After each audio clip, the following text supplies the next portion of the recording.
Assalamu alaikum students, I am your teacher Sadia Rahil with lecture number 3 of SST। जैसे कि हम chapter number 2 पढ़ रहे हैं ज़मीनी खुदाहाल को तब्दील करने वाले अवामिल, और आज का हमारा जो टॉपिक है वो है ग्लेशियर्स की इकसाम और ग्लेशियर से बनने वाले ज़मीनी नकूश। ठीक है, तो सबसे पहले हम ग्लेशियर को डिस्कस करेंगे। ग्लेशियर क्या है, ग्लेशियर क्या होता है? कुदरती तौर पर जमाशुदा बर्फ का एक बहुत बड़ा तोदा या बर्फ का बहुत बड़ा टुकड़ा जो ढलान के साथ हरकत करता हो या माजी में हरकत कर चुका हो, क्या कहलाता है? ग्लेशियर कहलाता है। ग्लेशियर जो है वो कुदरती तौर पर यानी बर्फ जो है वो पहाड़ों के बुलंद पहाड़ों पर या कुतबेन पर या बुलंद पहाड़ी मकामात जो होते हैं वहाँ पर नुक्ता इंजमात जो है वो बहुत नीचे रहता है, यानी यहाँ पर ठंड होती है और नुक्ता इंजमात काफ़ी नीचे रहता है, जिस वजह से बर्फबारी जो है वो इन पहाड़ों पर मुस्तकिल होती रहती है और बर्फ़ की तहें जमती रहती हैं। ऊपर की तहों के दबाव की वजह से जो नीचे वाली तह होती है वो सख्त होकर तोदे की शक्ल इख्तियार कर लेती है। बर्फ़ का एक सख्त सा टुकड़ा जो है वो बनता है। ठीक है, तो जब ये तोदे कशिश शकल की वजह से नीचे की तरफ हरकत शुरू करते हैं तो इसे ग्लेशियर कहते हैं। यानी कशिश शकल ज़मीन में आप जैसे कि आप सब जानते हैं कि फोर्स ऑफ ग्रेविटी है, तो कशिश शकल की वजह से ये नीचे की तरफ सिरकने लग जाते हैं और इनकी ये हरकत जो होती है जो माजी में हरकत कर चुका हो ये क्या कहलाता है? ग्लेशियर कहलाता है। यानी इनकी ये जो हरकत होती है ढलान के साथ ऊंची ऊंची सतहें जो होती हैं उनसे नीचे की तरफ जो सिरकना होता है वो क्या कहलाता है? ग्लेशियर। यानी एक बहुत बड़ा तोदा जो है वो आहिस्ता आहिस्ता नीचे की तरफ हरकत करता रहता है। ग्लेशियर की इकसाम है आगे, टाइप्स ऑफ ग्लेशियर्स। मुख्तलिफ इलाकों में मुख्तलिफ किस्म के ग्लेशियर बनते हैं। अब ग्लेशियर की जो शक्ल का दारोमदार होता है वो उसकी सतह पर होता है, और यानी जिस जगह पर जिस पहाड़ पर ये बन रहे होते हैं, शक्ल और जिसामत की बुनियाद पर ग्लेशियर को 3 इकसाम में तकसीम किया गया है। नंबर 1 बरियाज़मी ग्लेशियर, नंबर 2 वादी या पहाड़ी ग्लेशियर्स। ये बरियाज़मी ग्लेशियर जो है ये कॉन्टिनेंटल ग्लेशियर्स कहलाते हैं। नंबर 2 है वादी या पहाड़ी ग्लेशियर, अल्पाइन और वैली ग्लेशियर्स, और नंबर 3 है दामने को के ग्लेशियर्स। अच्छा, अब हम एक एक को डिस्कस करेंगे। ये 3 टाइप्स थी इसकी, 3 अकसाम थी इसकी ग्लेशियर्स की। अब हम एक एक जो हमारे पास किस्म है उसको डिस्कस करेंगे। सबसे पहले इसमें है बरियाज़मी ग्लेशियर। ये ग्लेशियर की वो किस्म है जो एक पूरे बरियाज़म या बरियाज़म के एक बड़े हिस्से पर फैला होता है, या तो पूरा बरियाज़म है एक हिस्सा, जैसे आप एंटार्क्टिका को ले लें, वो हमारे पास बरियाज़म है। इसको इसके वसी फैलाव की वजह से जो है बर्फ़ की चादर, आइस शीट भी कहते हैं, और ग्रीनलैंड जो है और एंटार्क्टिका की ग्लेशियर बरियाज़मी ग्लेशियर की मिसालें हैं। ग्रीनलैंड और एंटार्क्टिका बरियाज़मी ग्लेशियर की मिसालें हैं, और दुनिया का सबसे बड़ा जो बरियाज़मी ग्लेशियर है वो एंटार्क्टिका में है। और बरियाज़म किसे कहते हैं आपको पता है? खुश्की का जो हिस्सा होता है वो हमारे पास बरियाज़म कहलाता है। तो यानी बरियाज़मों के ऊपर जो बर्फ़ के बड़े बड़े तोदे होते हैं वो आपके पास बड़े बड़े यानी तोदे बर्फ़ के, वो क्या कहलाते हैं? ग्लेशियर्स कहलाते हैं। अब हम नंबर 2 को डिस्कस करेंगे, वादी या पहाड़ी ग्लेशियर। वो ग्लेशियर जो पहाड़ों की वादियों में बनते हैं। और वादी क्या होती है? दो पहाड़ों के दरमियानी जो इलाका होता है, 2 पहाड़ों के दरमियान वाला जो इलाका है वो वादी कहलाता है। और ये ग्लेशियर जो है वो पहाड़ों की वादियों में बनते हैं और इन्हें वादी या ग्लेशियर कहते हैं। पहाड़ी ग्लेशियर, वादी या पहाड़ी ग्लेशियर कहते हैं। अमूमन ये ग्लेशियर्स पूरी वादी में फैले हुए होते हैं और इनकी शक्ल ऐसी होती है जैसे हमारी जुबान होती है ना, इस तरीके की इनकी शक्ल बन जाती है। यानी 2 पहाड़ों के दरमियान वाला एरिया जो है, वादी जो है वो कवर करते हुए इनकी शक्ल जो है वो जुबान जैसी बन जाती है। ठीक है, उसके बाद है नंबर 3 दामने को के ग्लेशियर्स। ये पेडमेंट ग्लेशियर्स हैं। कई ग्लेशियर्स पहाड़ों से नीचे मैदानों की तरफ हरकत करते हैं, और ऐसे ग्लेशियर्स जो पहाड़ों के दामन में बनते हैं दामने को के ग्लेशियर्स कहलाते हैं। दामन यानी पहाड़ों का दरमियान वाला जो हिस्सा होता है, पहाड़ों का दामन, ये पहाड़ों के दामन में ये ग्लेशियर्स बनते हैं। पाकिस्तान के शुमाली पहाड़ी इलाकों में कई ग्लेशियर्स हैं। पाकिस्तान के 2 पहाड़ी सिलसिले हैं, शुमाली पहाड़ी सिलसिला और शुमाल मगरबी पहाड़ी सिलसिला। तो जो शुमाली पहाड़ी सिलसिला है उसमें कई ग्लेशियर्स हैं, जिसमें है सियाचिन ग्लेशियर। सियाचिन ग्लेशियर जो है इस वादी का, इस इलाके का सबसे बड़ा ग्लेशियर है। नंबर 2 जो है वो बाल्तोरो है, बतौरा है और हिस्पर वगैरह यहाँ के ग्लेशियर्स हैं जो बड़े हैं। और ये ग्लेशियर हमारे मुल्क की कई दरियाओं के लिए मंबा है।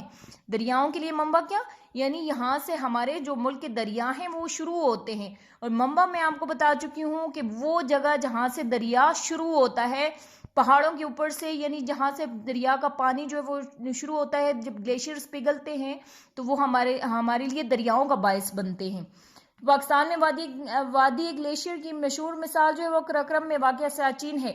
और सियाचिन जो है वो इसकी लंबाई हमारे पास कितनी है, 72 किलोमीटर से सियाचिन जो है वो यहाँ पे हमारे पास शुमाली पहाड़ी सिलसिले में सबसे बड़ा जो है वो ग्लेशियर पाया जाता है। अब हम, ये तो थी ग्लेशियर की अकसाम। अब हम ग्लेशियर से के अमल से बनने वाले ज़मीनी नकूश, जैसे कि हम ज़मीनी खदहाल को तब्दील करने वाले अवामिल में उसके नकूश देख रहे हैं कि जो अवामिल हैं ज़मीनी खदहाल को तब्दील करने वाले, हर एक जो है वो ज़मीनी नकूश बना रहा है। तो जो ग्लेशियर से बनने वाले ज़मीनी नकूश हैं वो मंदरजेल हैं। अच्छा, ग्लेशियर से बनने वाले जो ज़मीनी नकूश ज़मीनी खदहाल है वो ये सबसे ज़्यादा ताकतवर आमिल है। दरियाओं की तरह ग्लेशियर भी कटाव, मुंतकिली और तय नशीनी का अमल करता है, यानी मवाद को एक जगह से दूसरी जगह मुंतकिल करता है। उसकी तय नशीनी होती है, यानी पहले भी मैंने दरियाओं के मुतालिक आपको बताया था कि किस तरह से वो तय बनाते हैं। ग्लेशियर जिस इलाके में बनते हैं या जिस इलाके से गुजरते हैं वहाँ के खदहाल इसके साथ साथ तब्दील होते रहते हैं। तो सबसे पहले ग्लेशियर के अमल से बनने वाले ज़मीनी नकूश में बराज़मी ग्लेशियर के ज़मीनी नकूश डिस्कस करेंगे। इसमें जो सबसे पहले जो इसका ज़मीनी नकूश में जो नक्श बनता है वो है ड्रमलेंस। नंबर 2 है अजनबी बटे एरिटेक्स। नंबर 3 है कैतली नुमा घड़े कैटल्स। और नंबर 4 है भेड़नुमा पहाड़ी रोच माउंटेनी। ठीक है, अब हम इन एक एक को डिस्कस करेंगे कि ये क्या होते हैं। और जो सबसे पहले ड्रमलेंस है। ड्रमलेंस क्या है, जब ग्लेशियर किसी चट्टान से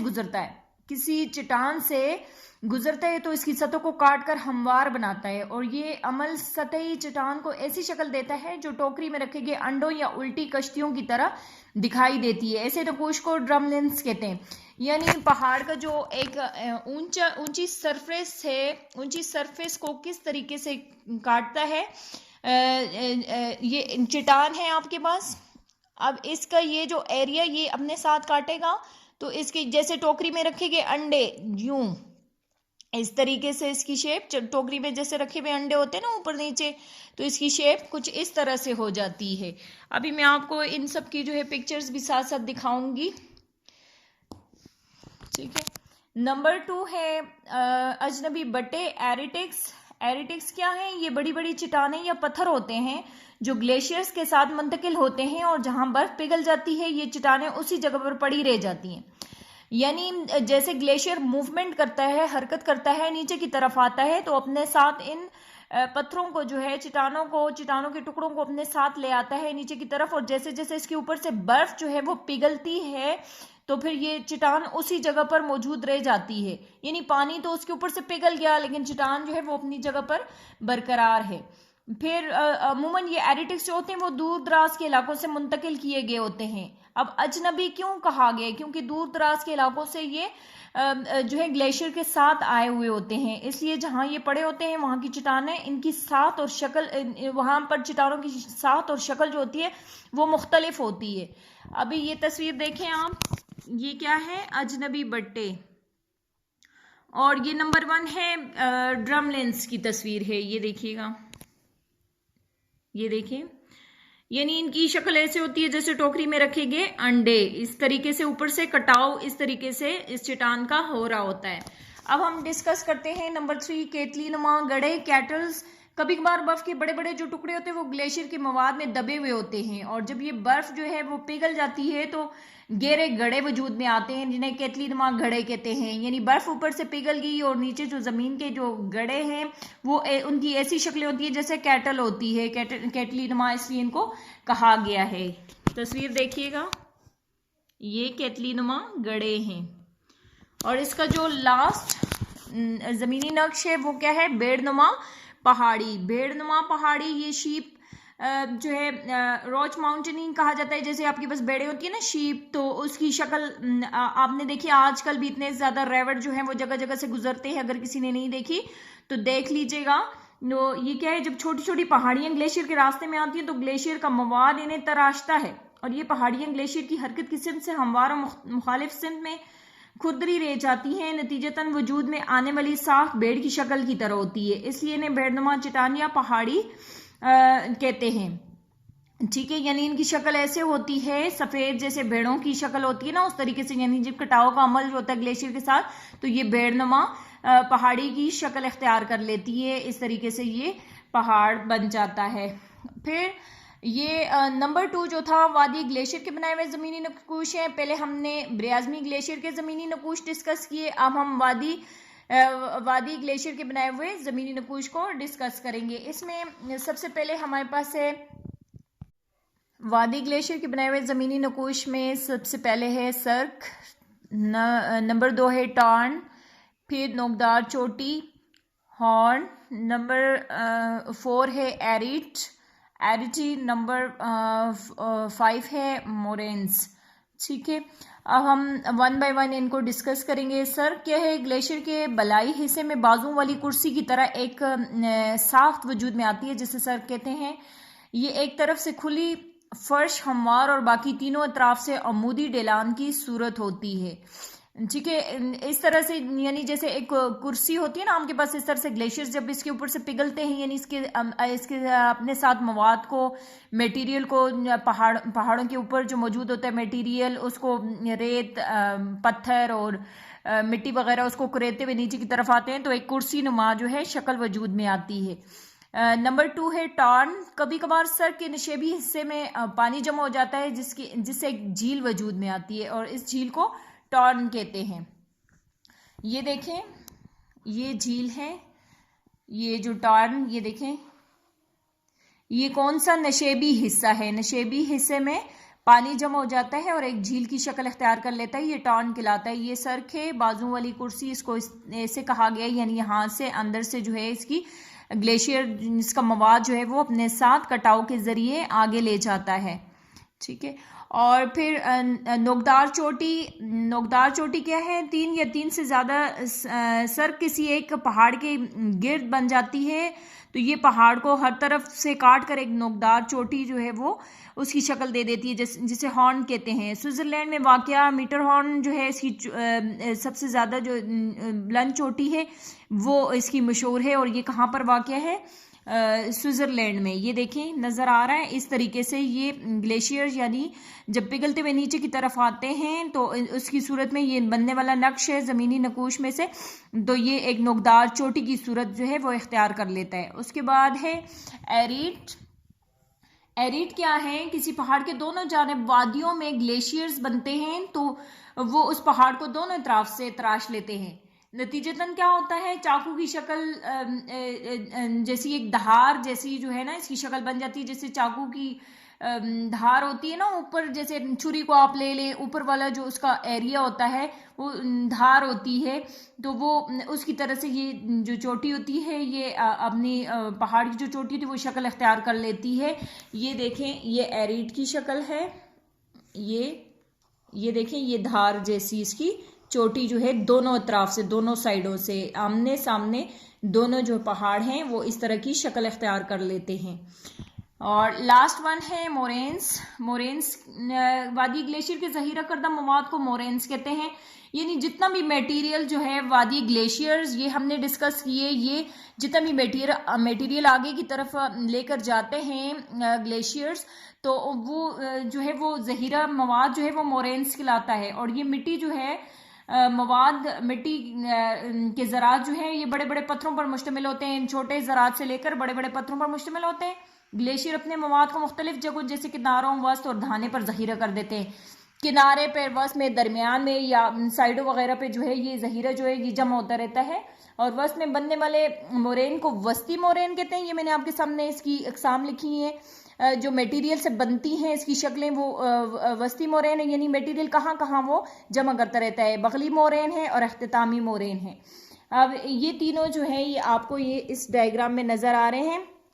ये सबसे पहले वस्ती मोरेन, यानी यहाँ पे मटेरियल जो है वो जमा हो गया दरमियान में पहाड़ों के।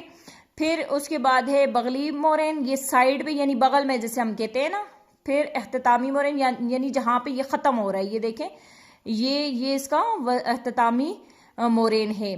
तो स्टूडेंट्स यहाँ तक आपका लेक्चर आई होप आपको समझ आएगा, और रिपीट करके दोबारा समझ लिया करें उसको। और इसके साथ साथ आपने पेज नंबर 25 to 31 रीडिंग करनी है, ताकि आपको सारा जो है वो अच्छे से क्लियर हो जाए। ठीक है, अपना ख्याल रखिएगा। अल्लाह हाफिज़ स्टूडेंट्स।